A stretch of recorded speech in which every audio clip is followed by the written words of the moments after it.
คันแม่นละบ้านี่เป่งใส่ขู่จังละเถาะไอ้หิวไปพดแล้วงัวเยี่ยมเมื่อวานนี่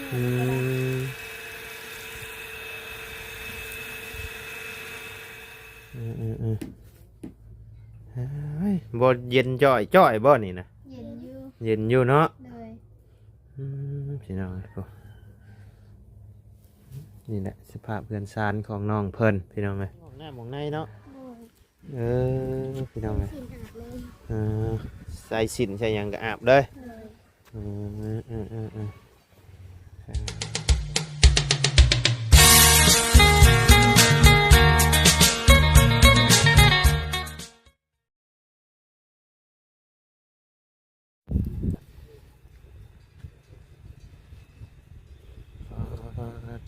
พี่น้องเลยเอาเปิดคลิปเปิดภาพมาตอนนี้ก็อยู่เคสอีกเคสหนึ่งเนาะพี่น้องเลยที่ว่าทางทีมงานเขาได้เข้ามาทางลุงเฮิมทางบอดี้เพิ่นได้เข้ามาแล้วก็บอลยาวเนาะพี่น้องเลยเอาอันนี้จะเป็นครั้งแรกของบอลไลเนาะที่ได้เข้ามาหาทางน้องๆเพื่อนพี่น้องเลยเดี๋ยวจะเข้าไปถามชื่อเสียงเรียงนามของน้องเพิ่นก้อนพี่น้องเลยชื่อจังใดเนาะเอาก่อนอื่นกับทักทายสบายดีเด้อเนาะพ่อแม่พี่น้อง FC เบิร์ดจุกุสุคนเนาะบ่ว่าอยู่ในและต่างประเทศก็ยินดีต้อนรับเข้าสู่ช่องบอลไลคือเก่าพี่น้องเลยพบเจอกันช่วงค่อยคำลงแรงพี่น้องเลยครูกำลังเห็ดอย่างนี้นี่เนาะหดพักบ่กำลังหดพักบ่ล่ะสบายดีเด้อปลูกพักขายบ่ปลูกพักไปกินโอ้ทางน้องคนมีใดน้ำเรียบร้อยเนาะ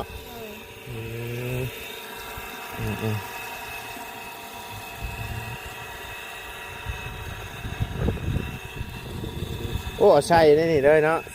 แบบไม่ต้องนั่นเลยพี่น้องแบบรวดเดียวทันใจเลยนี่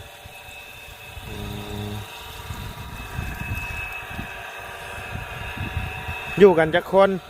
2 คนโอ้หน่อยเดี๋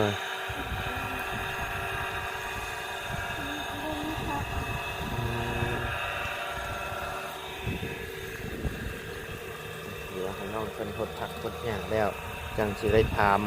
ข่าวของน้องเพิ่นก่อนพี่น้องเลยอยู่จังใดกินจังใดเนาะอยู่กัน2 คนนี่พี่น้องเลย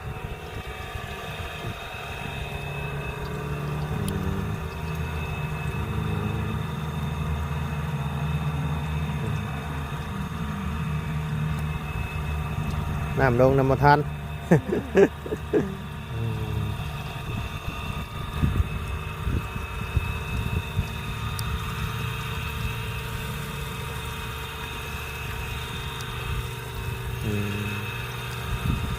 พื้นไผ่มีครบเรียบร้อยเนาะเฮือนอันนี้เป็นเฮือนหรือเป็นเทียงเป็นเฮือนอ๋อนี่พี่น้องเลยเฮือนของน้องเพื่อนพี่น้องแต่ว่าก็เห็นไม่ตอกขอบตาอยู่เนาะกำลังสั่งพี่น้องเลยเดี๋ยวจังจิตถามข้าวน้องเพื่อนให้น้องเพื่อนหดพักกัน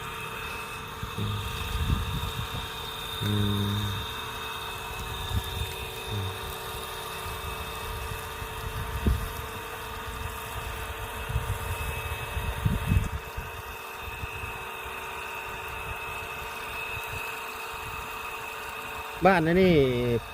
เป็นบ้านยังนี่เนาะบ้านนาคำใต้เนาะ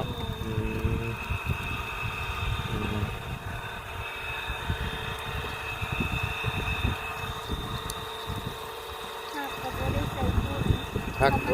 ธรรมชาติเลยเนาะดีแล้วมันจังปลอดสารพิษ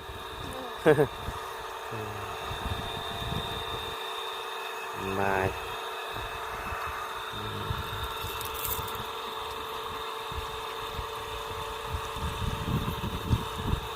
คือเจ้า2 คนบ่ปลูกเองนี่นะเอื้อยปลูกคนเดียวเก่งนะพี่น้องเลยอยู่กัน2 คนก็รู้จักปลูกผักปลูกหญ้าเนาะทำมาหากินเห็นในคลิปบอดี้เพิ่นกัน เป็นหาบเครื่องหาบคลองคายเนาะเดี๋ยวจังถามเบิ้งพี่น้องเลย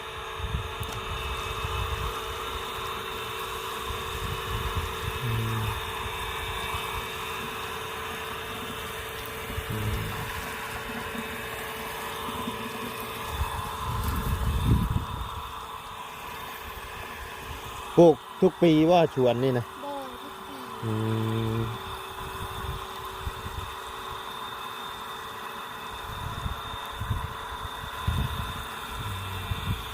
เมื่อวานนี้งัวเข้า เมื่อวานนี้งัวเข่ามันเข่าทางใดน่ะ มันเข้าทาง เข่าทางนี้บ่ เลย อ๋อ ทางนี้มันก็เข้ามันโดนเข้า ร่องเขาเลย เลย โอ้บักจึงชูงเนาะอืม เดี๋ยวบักกะลีกินจนหมดเลย บ่เดือหยังเลย เขาภาคแดงมันก็ได้กิน เลยคันบ่เห็นกับเบิดคือกันได้นี่เนาะ เลย อืม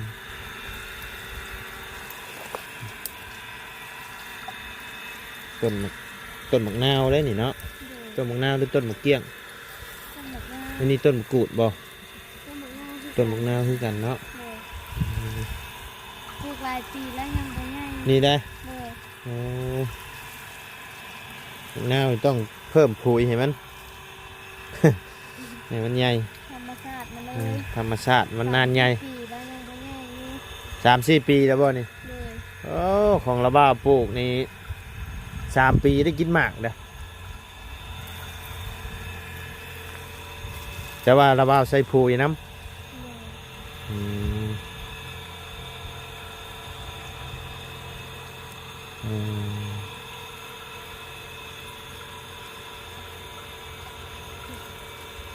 ทะเรียนมาปลูกพักปลูกหญ้าหน้าตาคล้ายๆกับน้องปูนาพี่น้องเลยน้องเจ้าชื่อหยังไง คือขวัญ ชื่อขวัญเจ้าเลย คือน้องอ้อ ฮะ คืออ้อ น้องอ้อ เลย เออน้องอ้อกับน้องขวัญพี่น้องเลย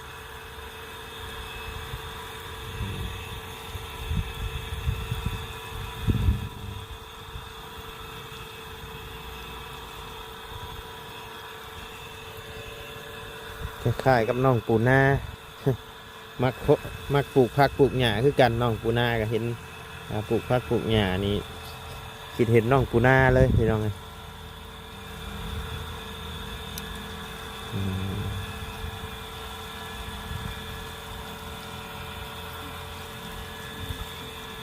อื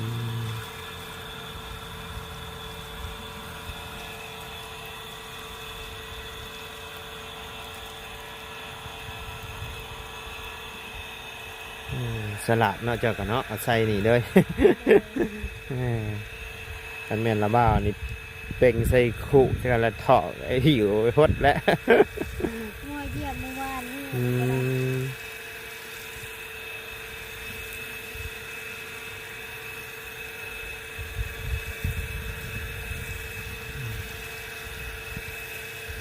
ใครอยู่หรอกเนาะอยู่ใกล้แคมป์กับบ้านใกล้ๆกันกับบ้านเยอะพี่น้องเลย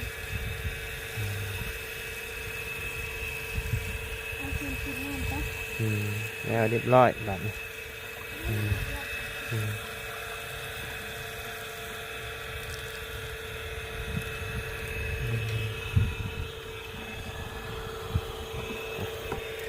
เดี๋ยวจะต้องถามน้องคนก่อนพี่น้องเลย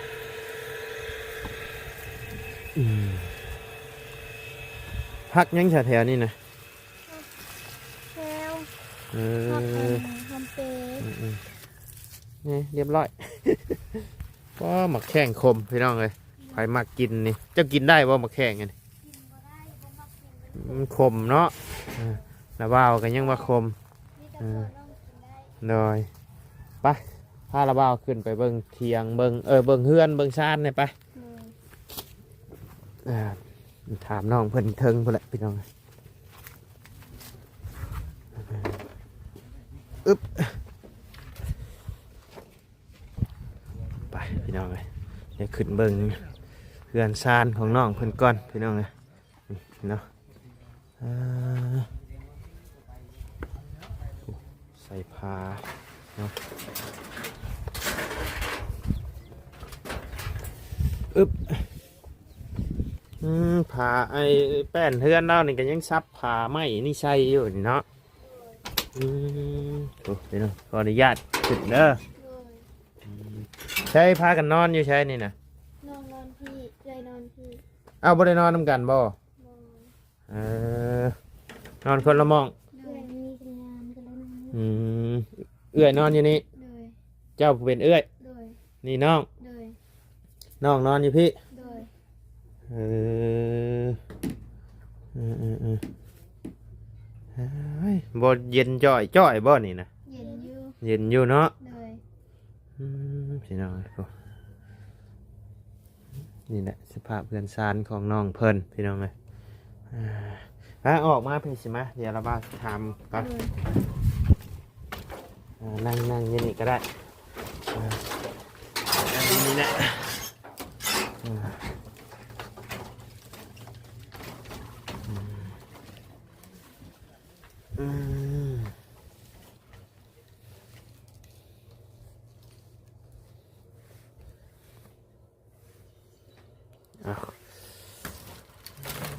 เก็บอยู่บ่เนาะ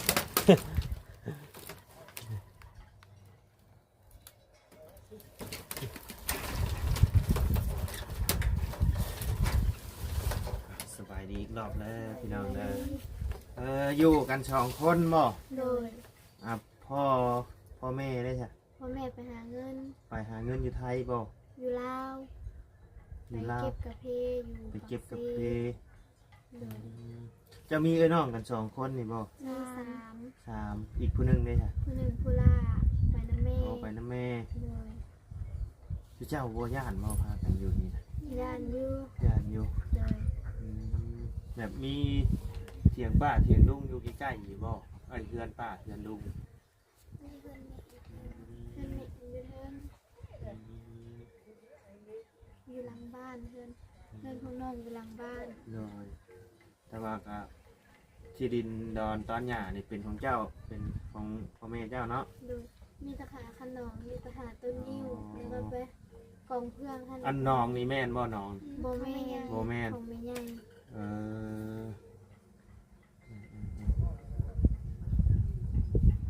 ได้ข่าวโรงเรียนอยู่บ่จ้ะ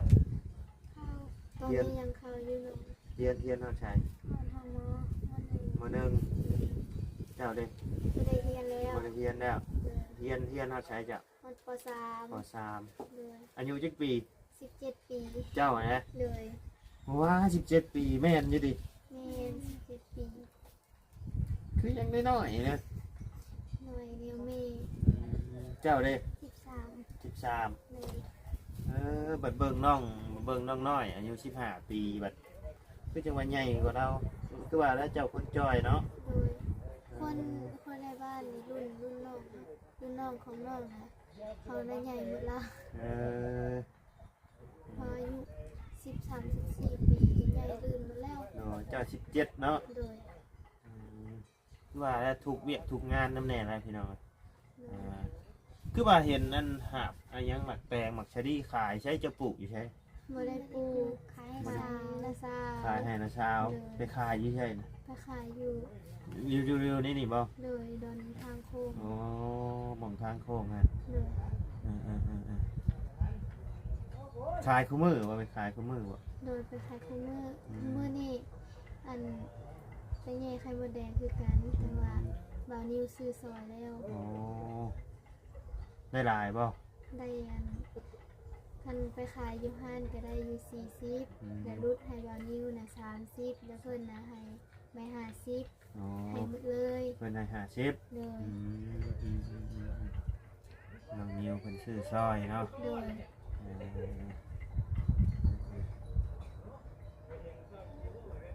ทั้งน้องนิวฮะกะ18หรือ19เนี่ยน้องนิวกะ โดย 18เดือนจะปีหนึงเนาะ โดย ก็คิดว่าเจ้าประมาณ12 13นี่แหละการนั่นกับ14สุดๆนะ น้อยแต่โตแต่อายุนะ17แล้ว เออเกิดปีใด 2008 2008 จื้อได้แค่นี้แหละเห็นแม่บอก เกิด2008นี่ก็ โดย 2,000เท่าไหร่นี่ 2016 2,020เท่าไหร่ 26 2,016เนาะ โดย ก็แม่นได้ซะเนาะ17 ปีโอ้เสาอย่างนี้ซื้อเบิดไปเบิดเลยเนาะ โดยเสาแล้วซื้อได้2 ปีแล้วซื้อไว้แต่ดนแล้ว 2 ปีแล้ว ต่ยังบ่มีเงินเฮ็ด โอ้ยังบ่มีเงินเฮ็ดเนาะเป็นไม้เป็นตอกก็หาสิสร้างมาเนาะ โดยเป็นไม้ก็หา เก็บ ก็หาก็ซื้อปีนี้ เก็บเล็กเก็บหน่อยไป หลายเดือนแล้วซื้อไม้ก็ ทั้งพ่อกับแม่ไปหาเงิน โดย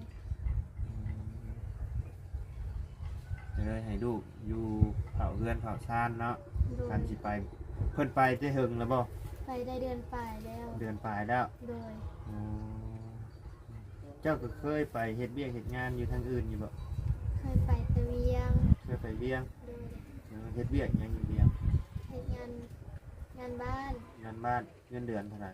เดือนล้านปลายเดือนล้านแปด เงินเดือนล้านแปด โดย กินอยู่น้ำเพิ่น โดยกินแต่ข้าวอาหารน่ะซื้อกินเอง เบิ่งก่อนเด้งน้ำจับเนาะหมักเด้งในกล่อง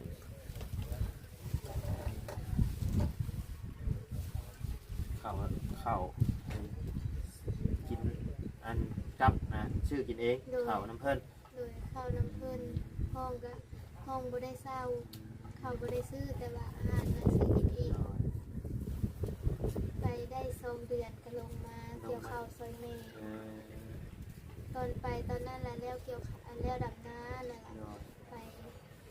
ได้2 เดือนแล้วก็มาเกี่ยวข้าวซอยแม่มีผู้เกี่ยวข้าวซอยแม่ไปแต่โดนแล้วแต่ปีกายที่ซื้อเลยตอนนั้นน้องก็ยังน้อยอยู่ แสดงว่าหาเครื่องคองขายทุกมื้อนะจุเจ้านี่เนาะ โดย มื้อนี่ก็ไปโรงเรียนน้องนี่เนาะ โดยสิ่งอื่นเป็นอดวันพุธ เสียงภาคเรียนที่1บ่ โดย ภาคเรียนที่1เสียงภาคเรียนที่2ก็คือพักเลยแบบนี้เนาะ โดย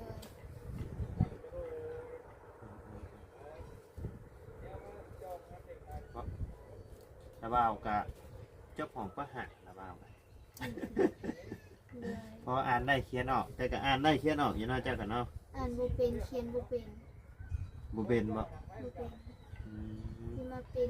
น้ำโทรศัพท์มาก็ เป็น เป็นนี่ อ๋อ แหละ เป็นน้ำโทรศัพท์ เป็นกับโบราณเป็นเล็กๆน้อยๆ จะว่าเป็นภาษาไทยใช่ไหมจักติ โบ ภาษา เป็นภาษาไทย อย่างบ้าจะว่าคือน้องหน่อยนี่ภาษาลาวบ่ได้ภาษาไทยก็ ภาษาลาวนี่ได้มาเดียว หน่อยอ๋อหน่อย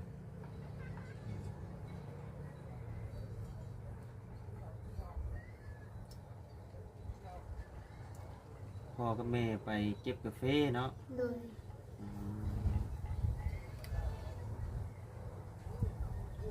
ในเดือนปลายเป็นผ่านเงินมาอยู่บ่ โบได้พาก เพิ่นโทรมาหาอยู่บ่ โอ้ อืมข้าวน้ำก็เฮ็ดอยู่เฮ็ดกินสองคนนี่แหละดิ โดยกิน2 คน เงินคำก็แสดงว่าหาใช้เองแน่นี่เนาะ โดยก่อนแม่สิไปก็แม่ให้เงินไว้200,000ผู้ละ100,000 อ๋อให้ผู้ละแสนก่อนแม่สิไป แต่ว่าข้าวน้ำนี่พ่ออยู่พ่อกินอยู่บ่ เฮาน่ะบ่กุ้มกินแต่ละปี อ๋อได้ปีเท่าไหร่เฮ็ด ปีนี้ได้20ซอกปีกายนี่ได้10ปลาย ปีนี้ได้20ชอบ โดย เฮ็ดแถวนี้บ่นะ โบนาดิเคนซี มาอยู่แคมป์เซอ๋อข้าวน้ำก็บ่พอกินเนาะ โดยบ่พอกิน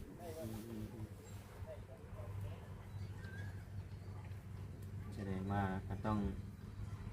หาเงินซื้อข้าวซื้อน้ำน้ำอีกได้นี่เนาะ โดย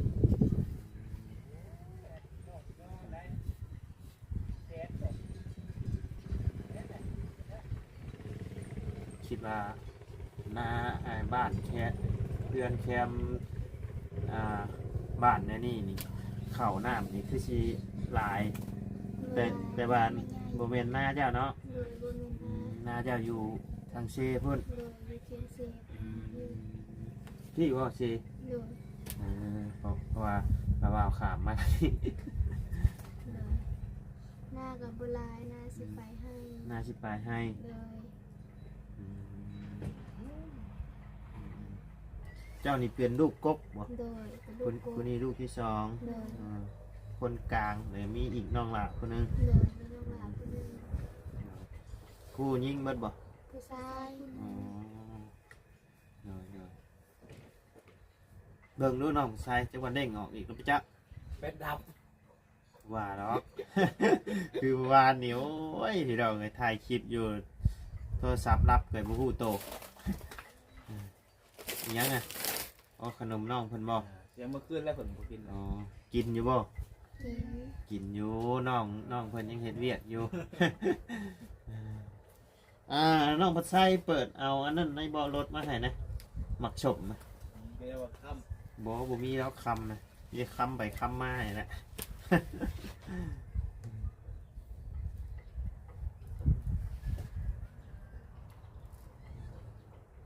สมมติเด้อสมมติว่ามีทั้งผู้รักผู้ใหญ่เพิ่นอยากสดจากซอยเจ้าต้องการเนี่ยง ต้องการเฮือน ต้องการเพื่อน โดย อยากได้ ไม้ เพื่อน ก็ได้แล้ว ไม้ เสาก็ได้แล้วอยากได้ดินบล็อกดินทรายหินแห่ โอ้ แล้วก็กระเบื้อง โดยเพราะว่าเสาไม้นี่มีครบไปแล้วเนาะ โดย สิ่งที่อยากได้ก็คือเรื่องงบต่อเติมนี่แหละเนาะพี่น้อง โดย เสาจักต้น 15 15 ต้น โดย เดิน ำอ้าว เอาเราว่าซื้อหมกสมมาฝากเด้อจอยสมมาฝากในเพื่อนเนาะ โดย เพราะว่าหมองเพิ่นอยู่นี่ก็พี่น้องเลยถือว่านักเติบเยอะ คืนมาซื้อในลมพัดแห้งเงินจนหยุดไปเลยแบบ เพื่อนจนยศ สองคืนเดือน กับว่าแล้วอันนี้เดียว ตกใจบางทีไปซื้อลงมาตารางกะย่านคน ยันคน เลย แบบยามเมื่อคืนนี่มีบ่คนยางแบบเลาะมันมาห้องมาอย่างนี้ มีคนงานเที่ยวทางมีแต่คนงานเที่ยวทาง ย่านแน่เนาะพี่น้องเพราะว่าเพื่อนกับแคมทางแบบประตูก็โอ้ยพี่น้องเลยอยู่กัน2 คนไอ้น้องเสียวอยู่เด้อ พอลมแห้งคืนมาซื้อนี่ค่ะตอนกลางคืนประมาณ9 โมง 10 โมงนี่แหละก็เลยบอกล้าลงตารางและตอนลมพัดเอง เลยเลยจังไรกะสู้ๆเนาะ โดย อดเอานี่แหละพ่อแม่กะยังสู่ซนไปหาเก็บกาแฟอยู่พี่น้องเลยเพื่ออยากได้เพื่อนได้ซานจะต้องผัดภาคจากลูกเนาะพี่น้อง โดย ผัดภาคจากกัน เพื่อไปหาเงินมาเฮ็ดเพื่อนเฮ็ดซาน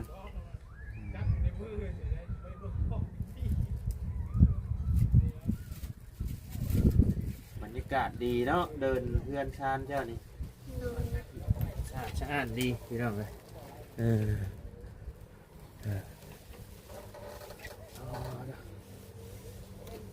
จังไรก็สู้ๆเด้อที่แต่ว่าทางระบ่าวก็สิได้ออกเมื่อก่อนบัดนี้คำมันมืดแต่มือหน้ามือในสิมาเยี่ยมมายามไหมมันมีข่าวดีนะใดทางระบ่าวก็สิมาแจ้งให้ผู้เด้อกินข้าวหนึ่งน้ำกันหนึ่งอยู่นี่นะนี่เนาะ ช่วงนี้มันหนาวเลย หนึ่งลงไปหนึ่งอยู่ใช่ ตาราง หนึ่งอยู่ตารางหนึ่งอยู่นี่ยันมันปิวเนาะ โดยยันกินใส่เฮือน บ่ได้หนึ่งบ่เหมือนนี่ บ่ได้นึ่งมื้อนี้ กินข้าวเย็น เออ กินอยู่2 คนพี่น้องอยู่2 คนนี่กะคือสิกินบ่หลายดอกเนาะ โดยบ่หลายมาเข้ามื้อละถ้วย มื้อละถ้วย เบิ่งเจ้าก็คือสิกินบ่หลายดอกจะจ้อยนะ มาเข้ามื้อละถ้วย โดยข้าวมื้อละถ้วยก็กินบ่เบิดดอกกินเส้นกินหมี่กินหยังไปแล้วก็แล้วเนาะ โดยนี่ก็กินมีโปรตีนบาวเลียให้ โอ้โดยแล้วว่าเอาชื่อบ่าวไล่เด้อ โดย ชื่อเจ้าชื่อภายในที่เพิ่นเข้ามาหาชื่อบ าวบาวตูนแล้วก็บาวนิ้วบาวยาวแล้วก็ลุงหนวดแล้วก็ ลุงหนวด ลุง บุญกับลุงจันทร์ ลุง จันทร์ โอ้เบาทางบ่จันว่ายังก็เข้ามาแล้วเนาะ เลยหลา โอ้ ย หลายมื้อนี้เนาะ เลย ยังสิหลายกว่านี้อีกเด้ เลย เมื่อยอยู่บ่ บ่ธรรมดา แบดเห็นเข้ามาแรกๆนี่คิดย่านอยู่บ่ บ่ บ่ย่านบ่ เลย หรือว่าจะเคยเห็นอยู่บ่ เคยเห็นแต่ในโทรศัพท์ เคยเห็นในโทรศัพท์เนาะ แต่บ่เคย เจ้า มาหา จะเคยเห็นไผบ่อยที่สุด เคยเห็นเบาลีกับ บ่าวดีกับ เบาอันกับลุงเฮิม ลุงเฮิม เลย บ่าวทางบ่าวเตียงเคยเห็นอยู่บ่ เคยเห็นอยู่แต่กับบ่ฮู้ว่าผู้ใดเป็นผู้ใดฮู้จักแต่ เอ ชื่อ บ่าวบ่แบบเบิ่งในคลิปนะเคยเบิ่งอยู่บ่คลิปบ่าวเตียง เบิ่งอยู่ เคยเบิ่งอยู่เนาะแต่ว่าทางบ่าวเตียงเพิ่นท่านได้เข้ามาบ่าวเตียงเข้ามาแต่ลุงเฮิมบ่าวดี เนาะ อ่าป้าสามีแต่ว่าทางระบ่าวกลับปะกันเด้อบัดนี้เด้อโดยสบายดีเด้อเนาะโดยอยู่ดีมีแฮงปีใหม่เนาะจังใดก็สู้ๆนี่แหละพี่น้องเอ้ยพาเพื่อนสร้างนี่เสาเพิ่นก็คือสิหลายปีแล้วล่ะพี่น้องเอ้ยเบิ่งนี่ก็จนขึ้นลาเบิดแล้วเนาะเสา15ต้นพี่น้องเอ้ยหลายปีแล้วเบิ่งก็ยังบ่ได้สร้างมาก็ยังบ่ได้ปลูกบ่ได้สร้างบ่ได้หยังอยู่เนาะเจ้าบ่ได้มีห้องน้ำบ่อาบน้ำก็อาบน้ำก็อาบอยู่นี่เลยบ่อาบอยู่นี่เลยยังบ่มีห้องน้ำของในเนาะพี่น้องเอ้ย สินอาบเลย ใส่สินใส่หยังก็อาบเลย ต้นเนาะเป็นยังไง15 ต้นเนาะเสานี่ความฝันห้องน้องเพิ่นก็อยากได้เฮือนพี่น้องอยากได้เฮือนให้พ่อให้แม่อยู่เนาะอยู่พร้อมครอบพร้อมครัว ห้องน้ำกับไฟผ้า เอ้าไฟผ้านี่ยังบ่ทันได้บ่ ย่างนี่ก็คอโตน้ำไม่ใหญ่ลงมา โดยอ๋อคือว่ายังบ่ทันได้มีหยังเป็นของตัวเองนะนี่เนาะ โดย โอเคจ้ะน้องเพิ่นมาถามอีกรอบพี่น้องให้ข้องใจน้องเพิ่นยังบ่มีห้องน้ำเนาะโอเคเดี๋ยวให้ทั้งบ่แสนบ่หยังเพิ่นเข้ามาอีกที่พี่น้องเลยไปจ้ะพี่น้องเลยสำหรับคลิปนี้ลำลาเด้อพี่น้องเด้อกระฝากเด้อพี่น้องเด้อสำหรับเขียดน้องหยังไง น้องขวัญน้องอ้อ น้องขวัญน้องอ้อเพิ่นพี่น้องเลยกะอยู่2 คนในน้องเนาะพี่น้องเลยกะความฝันของน้องเพิ่นกะอยากได้เฮือนเนาะเขาความฝันหลายๆคนกะตัวนี้แหละพี่น้องเลยอยากได้เฮือนได้ซ่านเนาะแต่เสาอีหยังก็มีครบหมดแล้วไม้ต่อขอบตาก็ครบหมดแล้วอันมีทั้งผู้รักผู้ใหญ่อยากชวนจากซอยมากก็น่าจะเป็นค่าสร้างสังกะสีหรือบาบล็อกอหย่างแห่ทรายนี่แหละปูนนี่แหละเนาะพี่น้องเลยเอากระฝากในเด้อเนาะผู้ใหญ่ใจดีท่านใดที่อยากสดจากซอยทั้งน้องเพิ่นก็สามารถติดต่อมาหาทางบ่อไร่หรือว่าทีมงานได้เด้อเนาะก็ยินดีที่จะเป็นสะพานบุญให้เนาะป้าจ้ะสำหรับคลิปนี้ล่ำลาเด้อเนาะสบายดีเด้อพี่น้องเด้อ